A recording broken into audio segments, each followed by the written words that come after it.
Hi beautiful ladies, welcome back to my channel. So today I want to talk to you about pretty privilege and the pros and cons that come along with having pretty privilege. Now, I always speak about the benefits of looking good, and obviously beauty is subjective, but for the most part we all understand what it means to look good and to be beautiful, regardless of whether or not you think you're attractive, or whether or not you're conventionally attractive. If you put yourself together and you carry yourself well and you put effort in your appearance, then you would, by some extension, be considered attractive. And while there are many benefits to putting your best self forward, there are also a lot of downsides that can come with that, simply because we live in a world where not everyone has mastered the art of looking good. It's also important to note that these downsides come as a result of having pretty privilege in the first place. Like, if you notice people who are not conventionally attractive, like whether it's their physical appearance or the way that they dress and carry themselves, they never have any issues with jealousy, competition, not being trusted, because they don't have pretty privilege. They have nothing to covet. Whereas people who are conventionally attractive, they experience the downside of pretty privilege because they have something that other people envy and they have something that other people want. So if you are someone who you just mind your own business, you go about life, you're polite, you're respectful, you carry yourself well, you know your stuff, and you notice that you attract haters without even trying, mean girls especially, you have these downsides, if you will, because you have pretty privilege. So I'm just going to speak to both sides, just as a way to keep you informed. So I'm going to start with the pros. The first and obvious benefit, and I've spoken about this before in previous videos, is that you earn more respect. People who look good, whether or not their face is symmetrical or not, whether or not they have a desired phenotype for the culture, community that they're a part of, if you put yourself together, you dress well, you're well manicured, your hair is done, it's neat, people are more likely to respect you, because people who are attractive, psychologically, we deem them to be people who are trustworthy.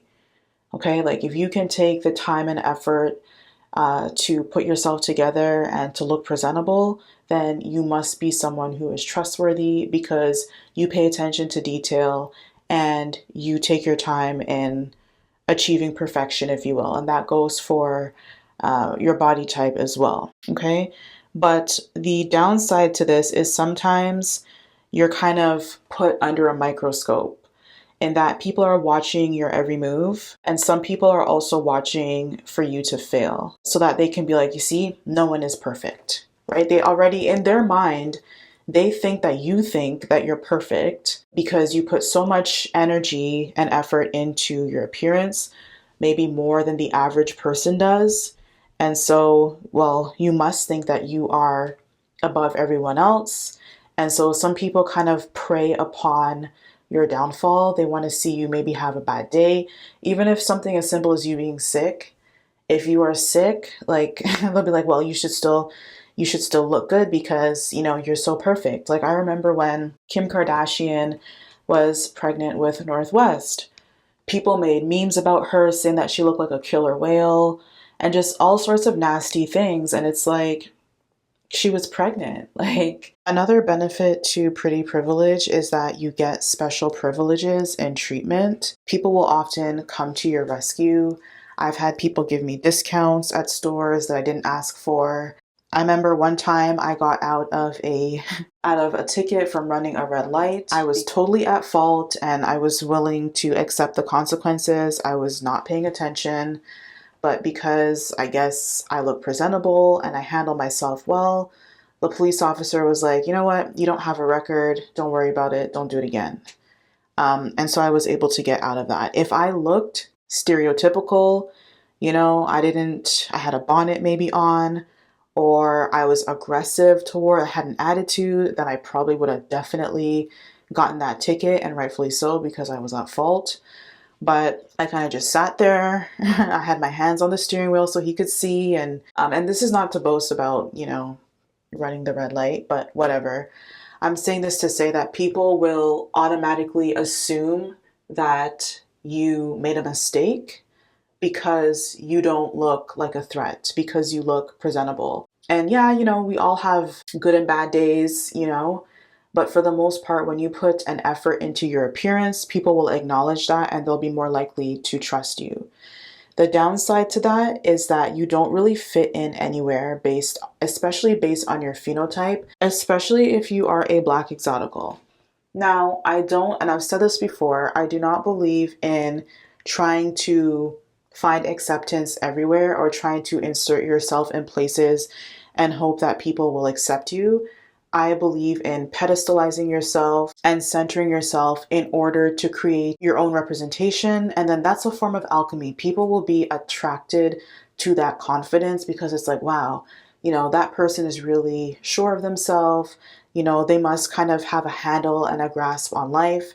This is someone that I want to be around because it looks like they're winning. And people will naturally be drawn to that. If you look at celebrities who are at the top of their game, they do that. They don't go around begging and pandering to people to say, hey, listen to my music. They don't do interviews about who's better than them. They kind of just put their art out there, and whoever is attracted to it is attracted to it. And people like that. People like the idea of exclusivity, and so they're naturally drawn to that. And so you should adopt that in any aspect of your life, especially if you're a Black exotical. But I noticed that there's a lot of pushback from especially unambiguous Black women because they'll kind of make assumptions about you. It's like, well, you're not mixed enough, or, you look too Black, or you're too light, or whatever narratives exist out there. And so you're kind of excluded from things. If you're just a pretty woman in general, regardless of your ethnicity, people will want to exclude you as a way to try to humble you and make you feel undeserving and less than. Or you also have pushback from non-Black women, especially if you date a man from their community. They kind of think that you're undeserving or that you're taking that man and his resources away from a woman who looks like her.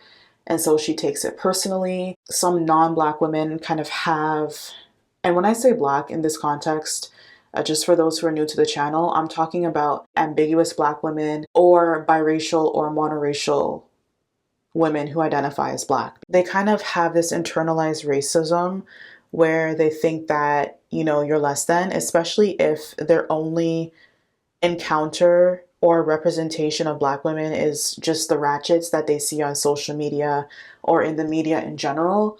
And so when you kind of appear as this well put together, well-mannered, well-educated, fit, and beautiful woman, it's like, hold on a second, major cognitive dissonance. I don't know what to do with this. I don't know how to process this. And so sometimes you're pushed back with aggression, exclusion, people thinking like, oh, she must be a hoe automatically. That's a stereotype that people attribute to any beautiful woman, that she's a hoe. Another benefit of pretty privilege is that you get exposed to more opportunities. I've spoken about this in great length in previous videos, but people generally respect people who look good, whether you put yourself together or whether you are conventionally attractive, because we psychologically affix looking good with being trustworthy.